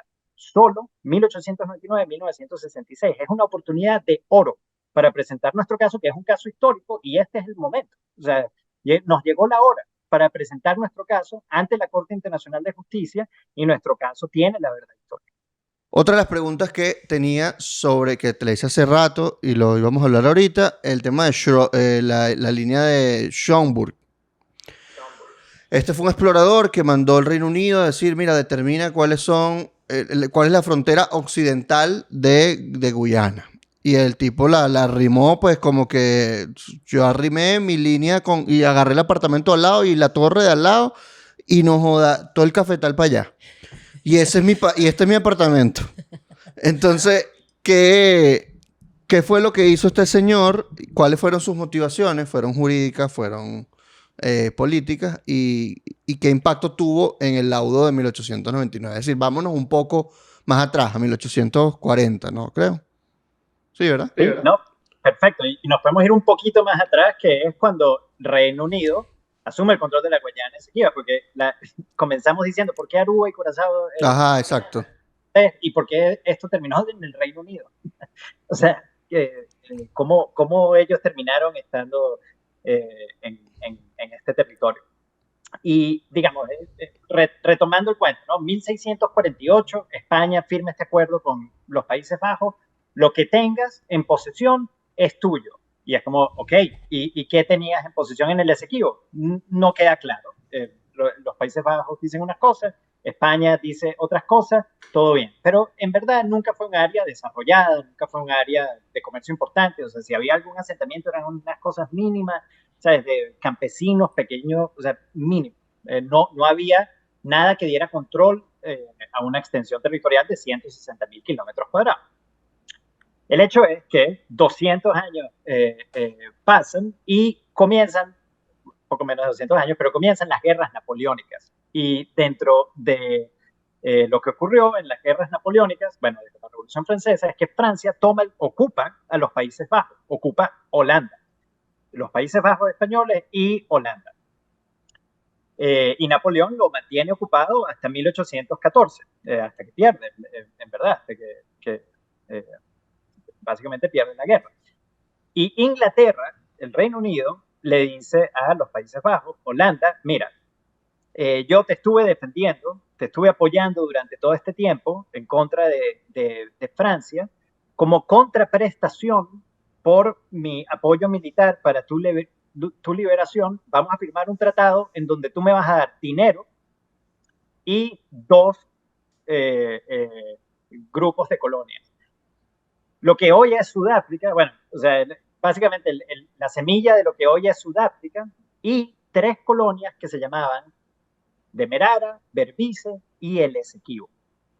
El Esequibo era el nombre de una colonia de los Países Bajos que le entregan al Reino Unido en 1814 por la Convención de Londres. Y uno diría, bueno, pero si tenían la colonia del Esequibo ya eso no es suficiente. No, porque el Esequibo es el río, la colonia del Esequibo tenía unos asentamientos al margen este del Esequibo y una islita en la boca del Esequibo. Pero básicamente, ¿por qué hablamos de esto? Porque igual que lo que ocurrió en España y los Países Bajos le entregan estas colonias al Reino Unido, pero no dicen cuál es el territorio. No dicen, aquí están las 3 colonias y estas son las fronteras. No, sencillamente le dicen, toma tus 3 colonias. Gracias. Y ya, ese es el tratado. Entonces, el Reino Unido ahora asume el control de las colonias, pero ¿cuál es la frontera de estas colonias? Los Países Bajos no me dicen, tengo que investigar cuál es esta frontera, ¿no? Y primero contrata a Schomburg para hacer un levantamiento botánico, digamos, como naturalista. Schomburg, pensémoslo, algo parecido a Humboldt, pero malvado, ¿no? O sea, pero becerro. Exacto, Humboldt malvado. ¿Y por qué malvado? Porque luego de hacer este levantamiento botánico naturalista, la Royal Society le dice, oye, excelente, muchas gracias por este primer trabajo. Ahora te contratamos para determinar la frontera occidental de la colonia de Esequibo. Y Schomburg, en vez de irse, no sé, a Caracas y preguntar en Caracas cuáles son las fronteras, en vez de ir a Venezuela, a cualquier parte de Venezuela, a determinar a partir de un estudio de archivo histórico cuáles son las fronteras, un estudio legal, no, el señor agarró una expedición, 20 y tantos personas, se fue por varios ríos y llegó hasta la boca del río Amacuro, en el hoy estado delta del Amacuro. Y ahí dijo, esta es la frontera. Aquí comienza la frontera. Y hizo una placa en conmemoración a la reina Victoria, ¿sabes? Your Majesty, ¿sabes? Aquí comienzan los terrenos de Your Majesty, hizo un evento simbólico, aquí comienza la frontera. Y la pregunta es, ¿y por qué determinaste esto? No hubo ningún motivo legal y él lo determina en sus diarios, los diarios son muy importantes acá, en su diario él dice, elegí este punto porque es el más ventajoso desde el punto de vista geopolítico para el Reino Unido, ya que controla la boca del Orinoco de Venezuela, que es un río fundamental para la navegación hacia el resto de Sudamérica, y teniendo la boca del Amacuro como la frontera británica, podemos controlar el flujo marítimo de Venezuela. Como, bueno, gracias. O sea, también por admitir que nos estás robando. Esa no puede ser la función. Esa no puede ser la frontera. Pero cometió un error. Aquí hay muchos errores de los adversarios. Nosotros siempre nos damos latigazos, los errores nos cometemos nosotros, ellos cometen errores. El error fue haber hecho esa placa en conmemoración a la reina, porque la vio un pescador y fue a un puesto de la Guardia Nacional de la época, que luego fue a un jefe de su comando y fue como, ¿qué es esta placa? O sea, que esta placa, y la voz llega a Caracas muy rápidamente y nos permitió hacer una protesta inmediata, en días. O sea, yo no recuerdo exactamente, pero yo de verdad no creo que hayan pasado ni semanas en que protestamos diplomáticamente, en lenguaje coloquial, ¿qué vaina es esta? O sea, ¿cómo que esta es tu frontera? ¿Qué estás diciendo? Y el primer ministro del Reino Unido termina intercambiando notas con Venezuela y diciendo, coño, tienes razón, perdón, en verdad, ¿sabes? Esto no era una frontera, coño, Schomburg, que bueno, estaba ahí, pero viendo a ver cómo era la frontera, ¿no? Como que delimitando la frontera. Okay. Sí, son bueno, como los ocupa, pues, como los ocupa. Si no te dabas cuenta, yo me quedaba aquí. Yo me lo quedo. Y el tipo firma, no, ok, sí, voy a quitar los puntos y tal, ok, bueno, o sea, y es como, ajá, pero ¿qué pasó? 1841 es esto. Luego comienza, ¿sabes? Un rifirrafe donde los británicos, no, sí, pero esa mayoría de esto es mío. Ah, no vayas a creer, o sea, sí, quizás esta no es la frontera exacta, pero como que casi, ¿no? Y es como, no, o sea, ¿de dónde está sacando esto? Y aquí empezamos a presentar los mapas. La argumentación de mapas nunca es muy buena, ¿no? Porque bueno, ¿quién pinta el mapa, no? O sea, es como, no, mira un mapa. A ver, o sea, el tema tiene que ir un poco más allá. Un Con mapa que las pinté yo. o sea, Claro. ¿cómo? De bola, el mapa lo pinté yo. Mi mapa llega hasta Sudáfrica. Ese es mi mapa, pues. Ojo, pero ¿qué tiene esto de positivo? Tiene de positivo que inmediatamente protestamos esta línea. Reino Unido reconoce la protesta y echa para atrás la validez jurídica de la línea, pero luego empiezan a ocurrir eventos en Venezuela trágicos, ¿no? Y para simplificar la historia, comenzamos una negociación con el Reino Unido, una negociación para delimitar la frontera. El Reino Unido nos hace una propuesta, y aquí es donde es importante luego ir al mapa, comenzando la frontera en el río Morocco. Ahí lo van a ver como Moruca, Moluca, Morocco, tiene Varios nombres. varios nombres. Moroca. Lo voy a buscar aquí en el luego, teléfono. del río entrando y en fin, luego terminando en algo similar a lo que está hoy. Pero a ver, es una importante extensión de territorio. Venezuela nunca responde a esa oferta. Nunca responde. Y como un caso interesante, 20 años después, el Foreign Office le pregunta al canciller venezolano, pero ¿por qué ustedes nunca nos contestaron esta respuesta? Ah, claro, los venezolanos tenemos la nota, ¿no? Y diciéndole, no, pero ya va, ¿cómo que el Esequibo? O sea, a ver, los británicos querían que Upata fuera inglesa. Upata. No joda. O sea, que la frontera era el Caroní. O sea, los tipos de verdad se volvieron locos. Casi que, no, el Callao, pues. Exactamente. El oro los volvió locos en esa época, el petróleo los vuelve locos ahora. Siempre es la misma historia. Aquí estoy viendo el río Moruca, ¿ves? Ese es un territorio que se considera usurpado por los ingleses, el mapa, ¿no? Estoy viendo el mapa que nos mandaste por el link. Sí, ajá, ahorita, luego trabajamos en los mapas para hacérselo fácil a la audiencia. El hecho es, ¿por qué Moruca? Bueno, porque efectivamente habían unos asentamientos campesinos desde Moruca hasta el Esequibo, y ojo, no es solo los británicos los que pensaban que Moruca era la frontera. Simón Bolívar, en 1817, cuando incorpora la provincia de Guayana a la capitanía, bueno, perdón, cuando incorpora la provincia de Guayana a la República de Venezuela, define el río Moruca como la frontera. Y luego se considera esto un error, volvemos a la lógica del Esequibo,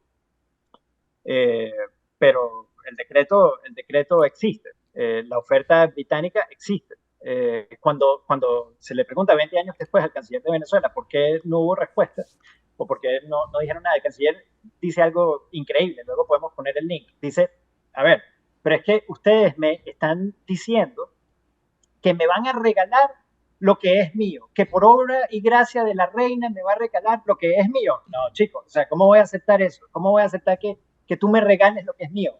Todo el Esequibo es mío, no voy a aceptar que me regales lo que ya era mío. Exacto, no, bueno. Para ser un imperio eres bien comunista, pedazo imperio. Me vas a quitar lo mío, me lo vas a dar. Y lo vas a dar. Sí, exacto. El hecho es Los que opresores se parecen. En 1852, me parece, se firma un canje de notas en donde se dice, a partir de este momento, ninguna acción en el territorio en disputa va a tener efectos de dar título legítimo. Y eso también es muy positivo, porque bueno, un canje de nota formal entre el Reino Unido y Venezuela diciendo ninguna ocupación del territorio en disputa va a dar título, solo que de nuevo, y esto es un error sistemático, no se define el territorio en disputa, ¿no? O sea... Dios mío, todo el mundo está peleando por el territorio, pero nadie lo define. Sí, nadie sabe cuál Dios es. mío, decime la frontera. Que coño, ya. es que si es selva, ¿cómo vas a hacer? ¿Cómo? Que claro, ¿cómo defines una selva? Tienes que ser siempre, la orilla de este río es para acá, es Venezuela y para allá es... Pero los ríos te ayudan, los ríos... Claro. Claro, si el río va de arriba abajo. O sea, en este caso, Venezuela dice que el territorio venezolano llega hasta el río Esequibo. O sea, del río Esequibo para occidente es Venezuela y hacia el este es Guyana. Y eso deja Guyana que si con un apartamento de 3 metros cuadrados, porque esa vaina es mínima. La mayoría de lo que tiene Guyana es Esequibo, a pesar de que el 95% está despoblado. El 95% del Del Esequibo Esequibo no hay está gente. despoblado, está despoblado Eso es completamente. lo que iba a preguntar, porque Es dije, ajá, selva. si hay gente ahí, ¿cómo hacen? El 5% y en la costa es lo que está poblado. Pero que se vayan para el otro lado. Y es como tu caca, es una vaina súper normal. Y también la inmensa mayoría de la población de Guyana está al este del Exacto. río Esequibo.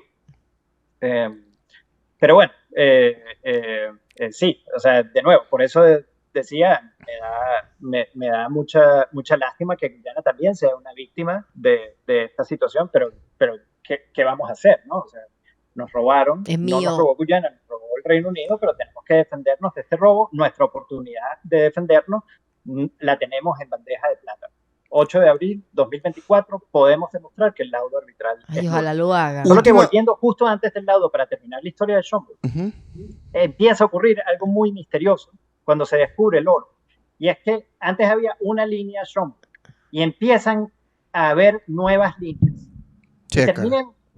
terminan dibujándose más de 8 líneas de pretensiones británicas, donde los británicos iban sencillamente avanzando el territorio hasta el río Caroní y las montañas de Upata. O sea, Pero... o sea, es una cosa impensable, en verdad, lo que querían ocupar, ¿no? Y ahí es donde Venezuela dice, basta, no podemos con esto solos, vamos a Estados Unidos.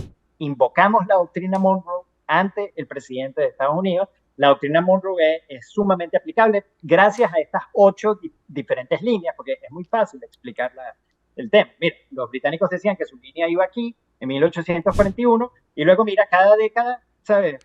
Me quieren quitar más territorio. Son los propios británicos. Era como las rayas del Esequibo, pero en vez de diagonales eran verticales para acá. Exactamente. La zona en reclamación de ellos era Venezuela entera. Entonces, por esa tontería del Foreign Office, sumamente incompetente, fue muy fácil explicarle al Departamento de Estado y al presidente de Estados Unidos, nos están robando territorio. Se están llevando el Esequibo, no le dejan. Se están llevando el Esequibo, se están llevando. Coño. Y entonces, eso, en 1895, el presidente Grover Cleveland, en el State of the Union, le dice al Reino Unido, nosotros, Estados Unidos, vamos a determinar a través de una comisión investigativa del Congreso de Estados Unidos cuál es la frontera real. Y una vez la determinemos, la vamos a defender con todos los medios a disposición de los Estados Unidos. Y este es el reporte de la Comisión del Congreso de Estados Unidos, que de manera muy inteligente no dicta una línea. ¿Y por qué no termina dictándola? Simplemente es como una compilación de documentos históricos. ¿Por qué no dicta la línea? Porque estaban negociando con el Reino Unido ir a arbitrar. Y ahí es donde firmamos el tratado de Washington, para evitar que la Comisión del Congreso dicte la línea de manera unilateral, ¿no? Ok, un poco ese es el tema con Schomburg, ¿no? Entonces, cada una de estas líneas del Reino Unido se les llama como la nueva línea Schomburg, pero la línea Schomburg es una sola, solo que luego terminó siendo línea Schomburg igual a lo que Inglaterra nos quiere robar, ¿no? Cada línea. Reino Unido, exacto.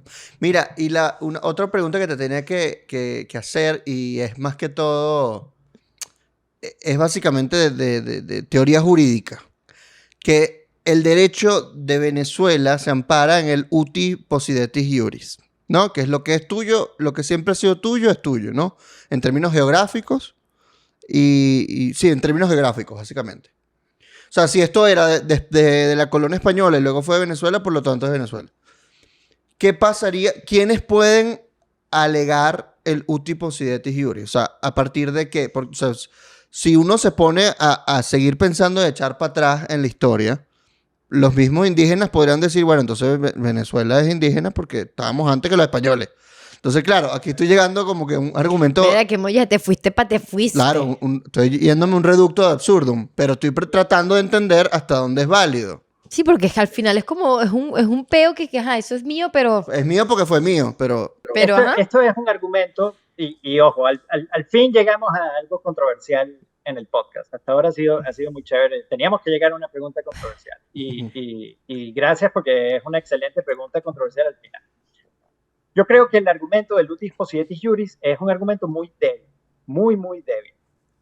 El argumento del utis possidetis juris, primero, es un argumento que se utiliza entre territorios de un mismo imperio para resolver los problemas entre Venezuela y Colombia, utis possidetis juris. Entonces tenemos que ver, según las cédulas de la capitanía, o sea, de 1700, bla, bla, bla, cuáles eran tus fronteras, cuáles eran las mías, etc. Entre Nicaragua y Honduras, igual.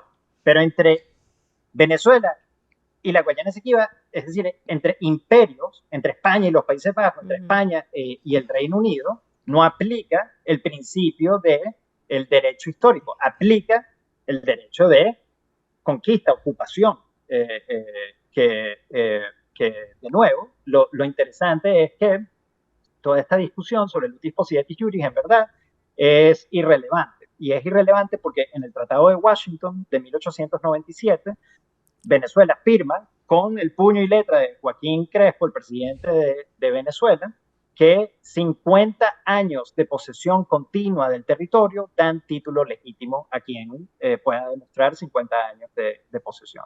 Esa cláusula ya de por sí hace que el tratado de Washington no contemple el utis possidetis juris como la base del derecho. Contempla la ocupación. derecho, lo que llamamos en el derecho civil la usucapión, que es que si ocupas como propietario un terreno por una cantidad de tiempo, te conviertes en su propietario.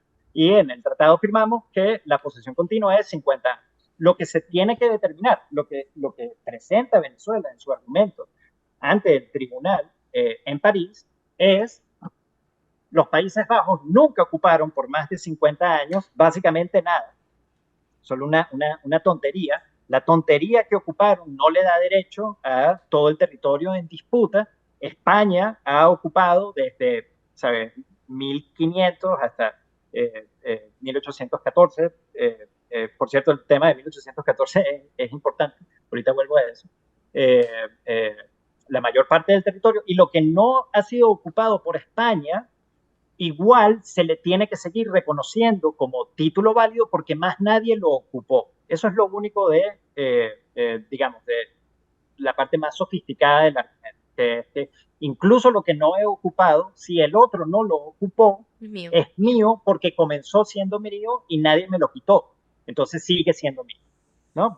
Básicamente este es el argumento. Pero eso no es utis possidetis juris. Esto es demostrar ante el tribunal quién ha ocupado por más de 50 años un territorio y quién no lo ha hecho, y pelear por él. Y esto fue el juicio. El juicio fue sobre esto. Y lo que tenía que haber hecho la sentencia del laudo arbitral es determinar con base en estas pruebas, digamos, o sea, es un libro, o sea, son volúmenes y volúmenes de pruebas, son meses de juicio que hubo. Los árbitros tenían que haber dicho, viendo todas estas pruebas, esta la declaramos competente, esta no la declaramos competente, esta me convenció, esta no, esta parte sí la tenían los Países Bajos, esta no la tenía ninguno, pero tampoco puede ser de España. O sea, es decir, motivar la sentencia, no me puede sencillamente, esta es la línea, ¿qué es eso? O sea, claro, explicar en qué se basó la decisión, pues. En una extorsión de este juez ruso que extorsionó a los árbitros para tener una decisión unánime. Una corrupción de la decisión arbitral. Y por eso es nulo. Es una sentencia nula, porque lo que tenía que hacer, que era determinar quién tenía los derechos para 1814, no lo hizo. Sencillamente lo que hizo fue extorsionar a este señor, a los árbitros, para llegar a una línea mutuamente acordada entre los árbitros para tener unanimidad. Eso no es el objeto del tratado. El objeto del tratado es determinar quién tiene los derechos. Y no lo hicieron. Por lo tanto, es nulo. Y tenemos que volver a ese momento. Ana preguntaba antes, ¿qué pasa si lo declaran nulo? Tenemos que volver a este juicio. O sea, básicamente, en mi opinión, la Corte Internacional de Justicia tendría que agarrar la argumentación tanto de Venezuela como del Reino Unido de la época y decidir ella. Pero esto es, ¿sabes? Como dicen los gringos, wishful thinking. Esto no creo que termine ocurriendo. Si se declara nulo el laudo, yo creo que vamos a ir a un proceso diferente. No creo que vamos a retrotraernos a la Claro. argumentación de Vamos 1898-99, pero lógicamente es lo que es un escenario que podría pasar, ¿no? para cerrar ya, Daniel, te quería preguntar lo que habías hablado del 1814, que querías volver allí a aclarar un punto. Sí, sí. Mira, este es un punto que me molesta mucho a ver, a mí me da risa porque en este tema varias declaraciones de funcionarios a lo largo de estos últimos 60 años que están bien, mira, ¿no? Porque todo el mundo piensa, el chavismo. Aquí está un estudio de todo lo que se ha publicado por cualquier partido político importante en Venezuela desde el 66 hasta, me imagino que principios de los 90. Exacto. O sea, no solo es el chavismo quien ha tenido declaraciones infortunadas, ha habido muchas, pero la ventaja es que no importa para nada, porque la Corte ya asumió jurisdicción hasta el 66. Una de las cosas que me molesta es que mucha gente dice, Venezuela firmó el Tratado de Washington bajo coacción y entonces no solo es el laudo arbitral el que es nulo, el Tratado de Washington también es nulo. Y es como, a ver, o sea, lo firma el presidente de la República, ¿eh? O sea, de su puño y letra. Ciertamente, el tratado fue negociado por el Departamento de Estado de Estados Unidos y por el Foreign Office del Reino Unido. Esto es así. El tratado se le da a Venezuela para que lo firme, pero como cualquier persona en el mundo, el presidente de Venezuela podía firmarlo o no firmarlo. O sea, no lo apuntaron con la pistola y decidió firmarlo. Mucha gente dice que firmarlo fue un error porque entonces se viola el principio de utis possidetis iuris, como dices, y vamos al principio de ocupación efectiva. A mí esto no me parece un error. El principio de utis possidetis iuris nunca aplicó. Aquí teníamos que ir al derecho de ocupación efectiva desde el principio y no tiene nada de malo. Y la ventaja es que podemos demostrar con hechos que los Países Bajos no tenían asentamientos en el Esequibo hasta 1814. ¿Y por qué 1814? Parte de lo que dice la gente es, no, mira, este tratado Venezuela no lo negoció, se lo dieron para que lo firmara, tiene que ser nulo. Y hay dos cosas, en verdad, que son tristes, pero un poco chistosas del tratado. Uno, solo está en inglés, no tiene traducción oficial al español. La traducción que se le hace al español es una traducción informal. Eso es algo triste, pero lo más triste es 1814. ¿Por qué? Porque el tratado dice cuáles son los derechos históricos de España y los Países Bajos en 1814. Los Países Bajos podrán haber tenido algún derecho histórico en 1814, pero yo estoy seguro que España no tenía ningún derecho histórico en 1814, porque nosotros nos independizamos 3 años antes. Y ahí está. O sea, claro. Quedó firmado. Esto no es un tema relevante, en verdad, porque es clara cuál es la intención de quienes redactaron el tratado, que era determinar cuáles eran los derechos para el momento en que los Países Bajos le otorgan las colonias al Reino Unido, pero claramente Venezuela no formó parte de la negociación del tratado. Esto es evidente. Ahora, que no hayamos formado parte de la negociación no implica que no lo hayamos firmado. Lo firmamos y ya, no hay nada que hacer. En el momento en que lo firmamos, vamos para adelante. Y lo que pasó es que nos robaron en el ¿Quiénes lo firmaron? Nos robaron los árbitros, pero no en el tratado. ¿Pero quién lo firmó de parte de Venezuela? ¿El Congreso? ¿El presidente? Y yo creo que fue no sé si el Congreso, pero me imagino que sí. Pero el presidente de Venezuela lo firmó. Coño, en 1814 no era todavía Bolívar, ¿o sí? No. Se firma en 1897. Ah, no, claro, Joaquín Crespo, pero estoy hablando del 14, si lo firmamos o no. No, en 1814 no queda claro. En ese momento, en agosto, estábamos teniendo la emigración a Oriente, el periodo... Sí, estábamos en plena guerra de independencia. De hecho, ya había caído la Primera República. De hecho, Bolívar estaba decretando la guerra a muerte, weón. Ese año. De bola, ¿qué coño le va a importar el Esequibo? Y que nos tenemos que matar con los españoles primero, después el Esequibo. No, y a ver, y Bolívar decretando que la frontera es el río Moluca, no fue muy importa. positivo. No ayuda tampoco, Pero, claro. pero bueno, son temas históricos. Claro, pero al final lo que cuenta es del 99 del siglo XIX al 66, según la Corte Internacional. Está bien. Claro, para determinar la nulidad del laudo, ¿no?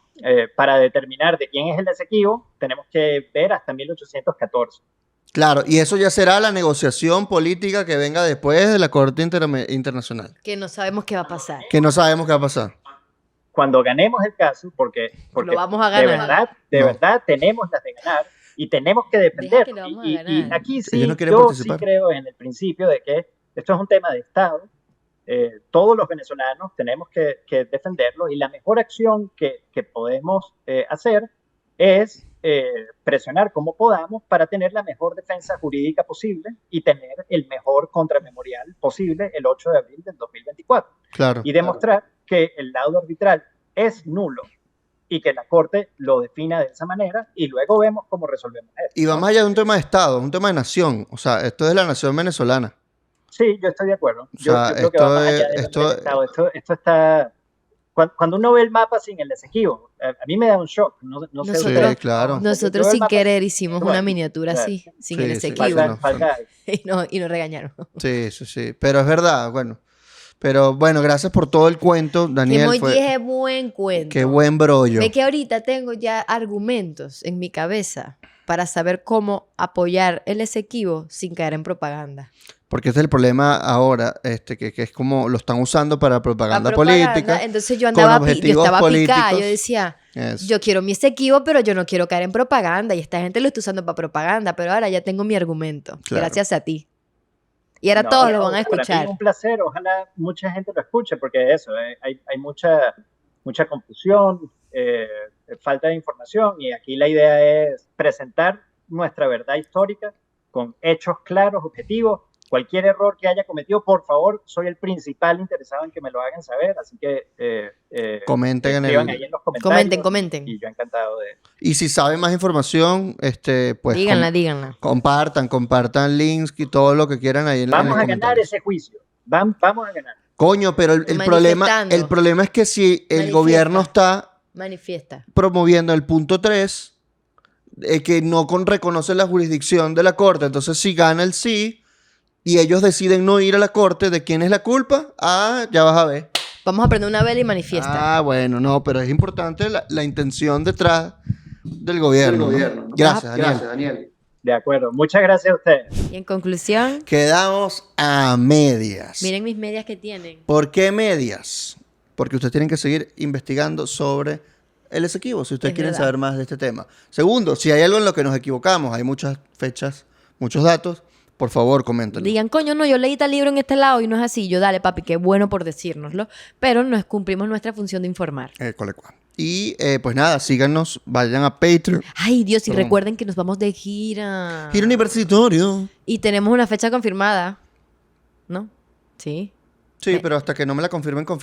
Ah, bueno. En fin, pero probablemente sea Puerto Ordaz. Noviembre, Puerto Ordaz, Caracas, aguántatelo ahí. Finales de noviembre. Tú que me estás escuchando, allá en Puerto Ordaz, aquí en Caracas. Yo creo que en este momento ya quitaron el episodio. Ya la gente dice. Aquí- ya aquí se nadie nos despidieron. escucha. Chao, pues. Bueno, está bien. Adiós. Chao. Suscríbanse. Chao. Chao.